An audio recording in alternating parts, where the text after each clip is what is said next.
Magandang gabi at welcome po sa aming mga viewers. Mga kaibigan, patuloy mo bang nararamdaman na sa kalooban mo ay parang may kulang at nais natin na ito po ay mapunan?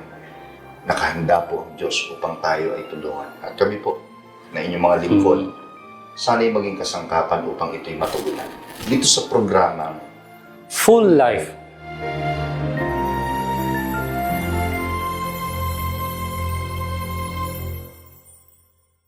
Good evening sa aming mga mahal na viewers. At salamat sa Panginoon na patuloy na nagpapahintulot sa amin na makapaglingkod sa inyo sa pamamagitan ng programang ito. Muli po natin pagsaluhan ang mga magagandang aral na buhat sa mga banal na kasulatan na siyang pupuno sa ating mga puso upang magkaroon tayo ng full life. Ang kwento ng buhay ni Ruth at Noemi ay hindi lamang kwento ng buhay ng magbiyanan, kundi kwento ng pagkakaibigan. Opo, matalik na magkaibigan. Masasabi nating pagkakaibigan hanggang kamatayan. BFF ika nga, mga best friend forever. Sa topic na I've got your back sa huling pagtalakay. Sa ating panahon, gaano kaya karaming Ruth at Noemi ang ating makikilala at magiging mga kaibigan? Sumasampalataya po kami. Sumampalataya tayo sa Diyos at kilalanin natin ang kanyang mga gawa sa buhay natin. Gaya ni Noemi at ni Ruth, makasumpong tayo ng mga tapat na kaibigan, manugang o biyanan, na magiging katuwang natin sa buhay upang humarap sa hamon ng buhay at magtagumpay.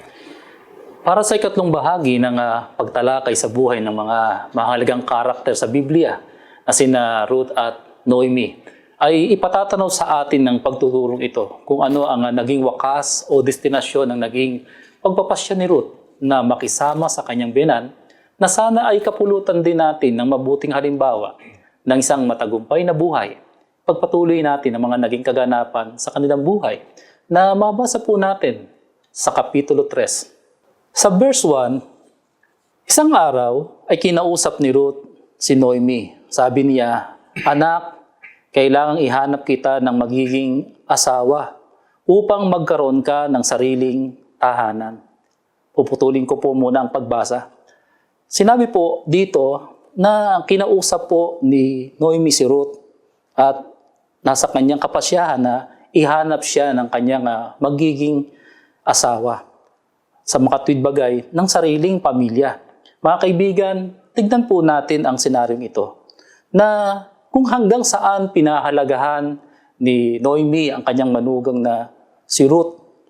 Kung sa iba po mangyayari ito, maaaring magkaroon ng pag-aalala. Di po ba yung pumbiyanan?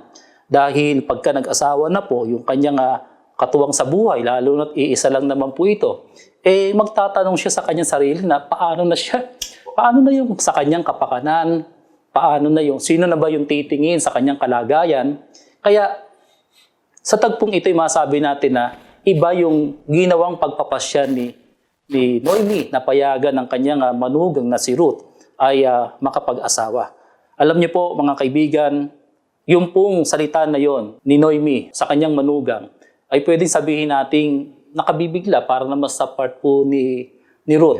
Pero naiintindihan ni Ruth. At yung pong salita ng kanyang biyenan, tinanggap po niya. Nais niya na gawin kung ano yung sinasabi ng kanya pong biyenan. Kaya siya po ay ihahanap ng asawa ng kanya pong biyenan. Hindi dahil tumatanda na silang dalawa, o kaya silang dalawa lang naman talaga ang laging magkasama at wala na pong magiging katuwang sa kanila pong pangangailangan. Pero hindi po ganon. Maaaring magkamali po tayo kung gayon ang iisipin po natin sa sitwasyon po ng dalawa pong ito na mahalagang karakter sa ating pong mahalagang issue na tinatalakay. Opo, mas malalim pa po dito ang dahilan po ng dalawa. Mas malalim po dito ang dahilan ni Noemi para kay Ruth at ni Ruth para kay Noemi. At yan po ang patuloy po natin tutunghayan sa pag-aaral pong ito. Opo, mayroong mas lalong malaking dahilan si Ruth kung bakit po niya tatanggapin ang pasya ng kanyang biyenan na si Noemi. At yan po hindi po naging lingid sapagkat sa kasunod po ng mga talata ay ating pong matutunghayan ito. Verse 9, "Sino ka?" Tanong niya. "Si Ruth po, ang inyong alipin, tugon ng babae. Isa kayong kamag-anak na malapit, kaya marapat na ako'y kalingayin ninyo't pakasalan ayon sa inyong kaugalian." Verse 10 po, "Pagpalain ka ni Yahweh," ani Boaz, "higit na magandang loob sa aming angkan ang ginawa mong ito kaysa ginawa mo sa iyong biyenan. Hindi ka humabol sa isang lalaking bata pa na maaaring mayaman o mahirap." Tunghayan po natin, mga minamahal na mga kaibigan, base po sa talata na atin pong natunghayan, ito pong si Ruth, kapag dakay binigyang kaganapan, ang sinasabi ng kanyang biyenan na si Noemi, na siya po ay ihahanap ng asawa. At alam po ni Ruth kung sino po ang tinutukoy ng kanyang biyenan. Yun po ay walang iba kundi si Boaz. Si Boaz po ang isa sa pinakamalapit na kamag-anak ng kanyang biyenang lalaki na si Elimelech. At alam niyo po ba, alinsunod sa talatang ating pong nabasa, naintindihan po ni Boaz kung ano po ang intensyon ni Ruth.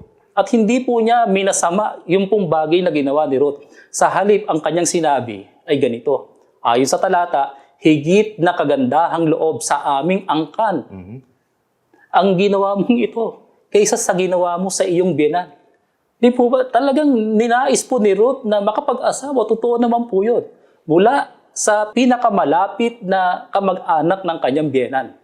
Na siyang ikinatutuwa hindi lamang ng kanyang biyenan, hindi lamang ni Boaz, kundi ng buong angkan. Dahil nung simula pa lang talagang naging mabuti yung pakikitungo niya. Totoo naman Kahit po. sa mga tauhan ni Boaz. Opo, tsaka hindi talaga pag-iisipan ng masama yung bagay na ginawa po ni Ruth na yaon. Sa halip, ikinatuwa pa nga ho yun ni Boaz at ng kanyang biyenan.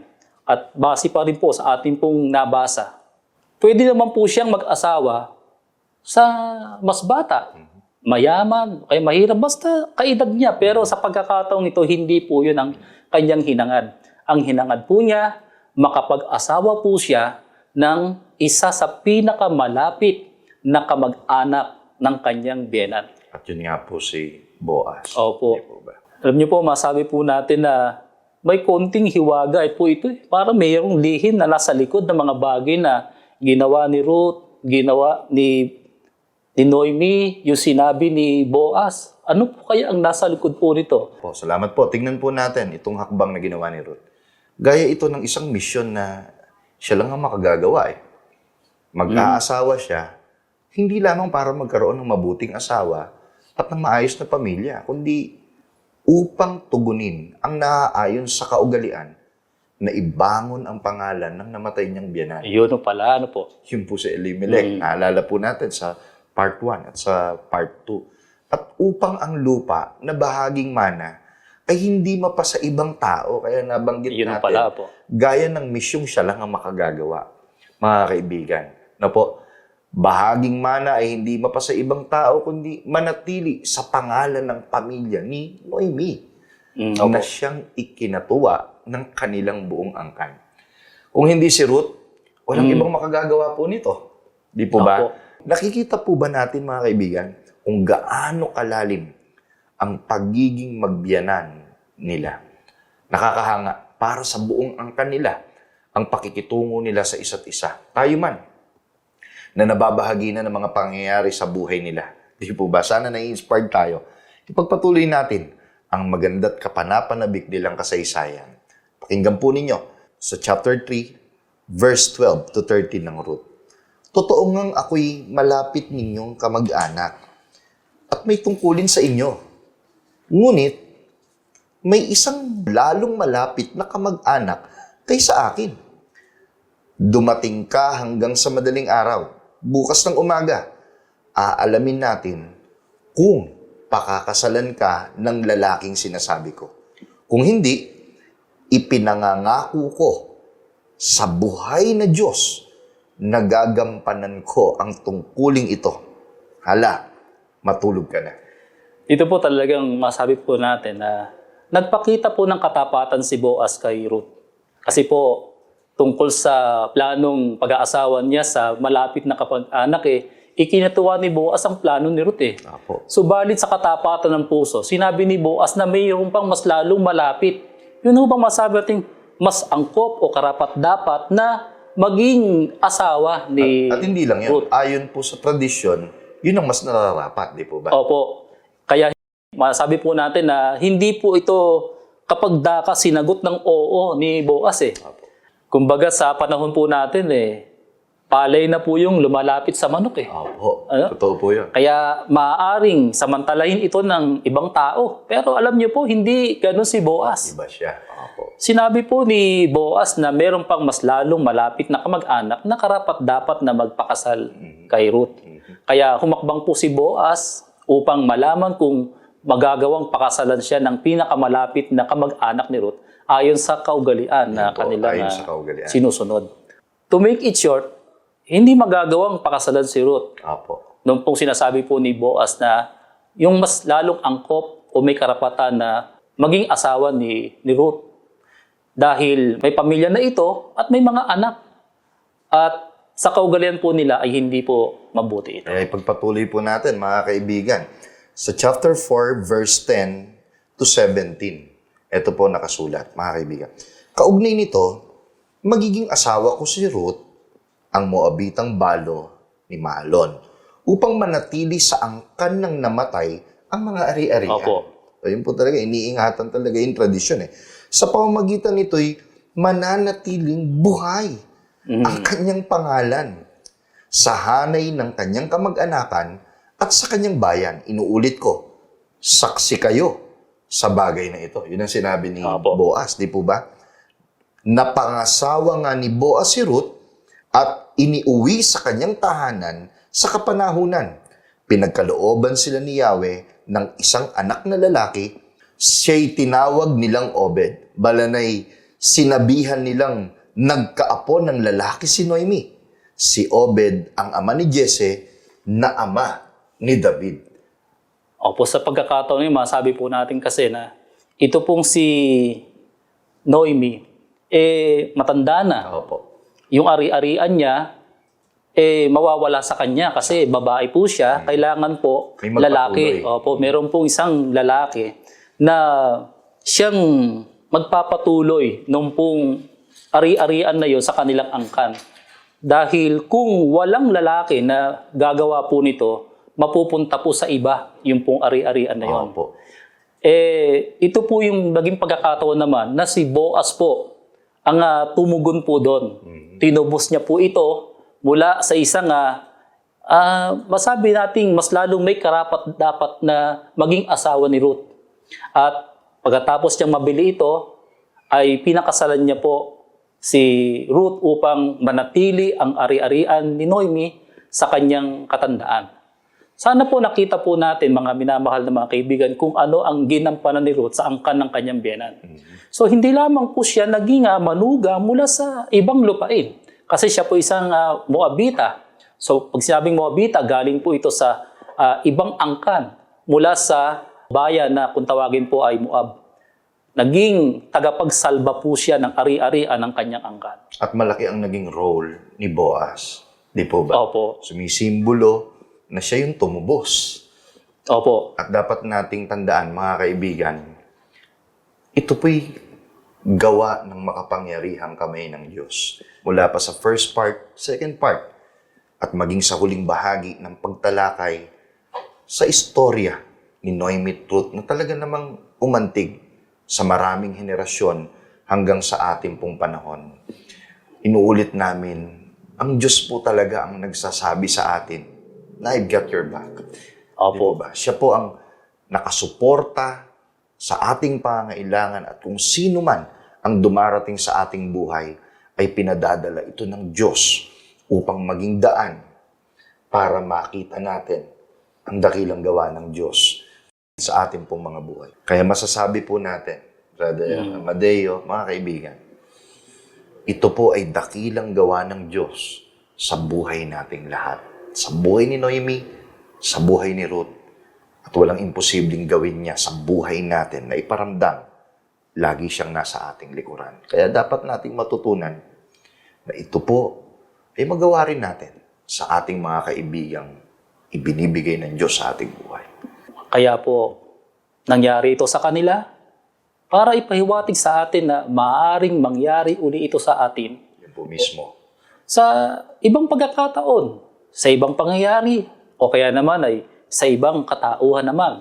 Maaaring sa atin, sa ating mga kaibigan, ay mangyari ang gaya ng nangyari sa magbiyenan kay Ruth po at kay Noemi.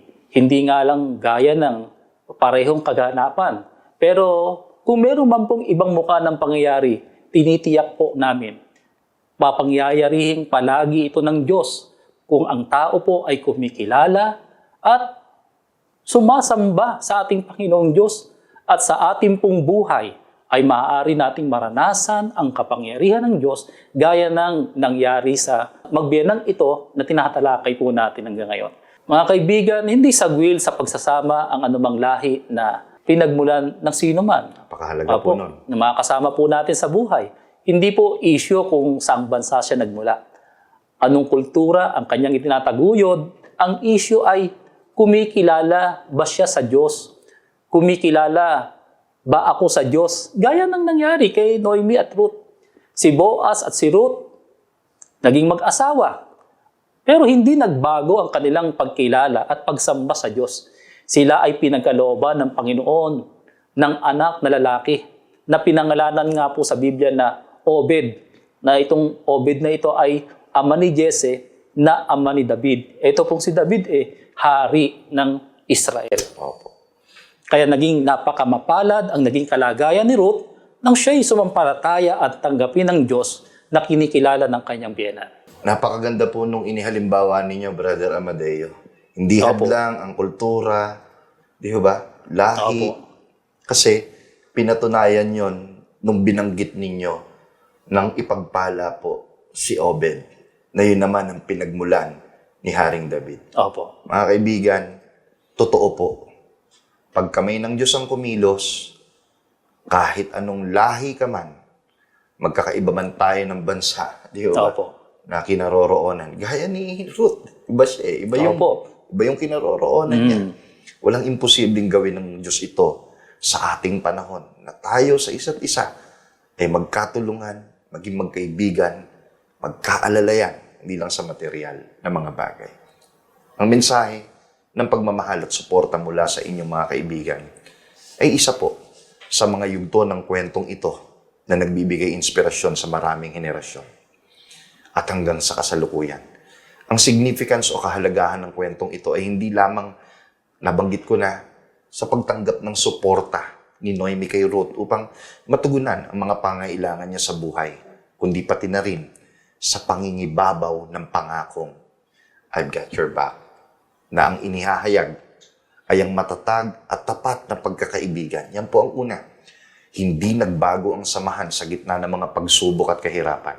Pangalawa po, ang pagpapalakas ng loob sa isa't isa. Pinakita ni Noemi ang kanyang katatagan nang akayin niya si Ruth tungo sa isang walang kapintasang pananampalataya. Ikatlo, ang pagliligtas at gabay ng Panginoon. Bagamat sa kwentong ito, na-highlight si Boaz, pero yun po ay gawa ng makapangyarihang kamay ng Diyos. Ang pagmamahal at gabay ng Diyos ang sumalubong kay Noemi sa kanyang paglalakbay na nagatid ng pag-asa at pagmamahal. At isa pa po, ang uri ng pamumuhay. Ang kabutihan na ipinamalas ni Ruth ay hindi lamang napakinabangan o naranasan ng mga karaniwang tao na kanyang nakasama, kundi pati na rin ng mga makapangyarihan sa lipunan. Panghuli, ang pagsilang, ang pinagsaluhan na pananampalataya ni Boaz at Ruth ay nagbunga ng pagsilang ni Obed na ayon po sa tinalakay ni Brother Amadeo ay lolo po ni Haring David. Sa huli, ang Panginoon ang nanguna sa likod ng lahat ng mga kaganapang ito. Hindi lang sa kwento ni Ruth at Noemi at Boaz, kundi sa mga kwento natin na na-inspired ng pangyayaring ito, na hindi tayo dapat magduda at handang maglingkod sa isa't isa. Ito ay paalala na kung ang Diyos lamang ang ating gabay, tiyak na magtatagumpay tayo sa buhay. Mga kaibigan, magandang gabi po.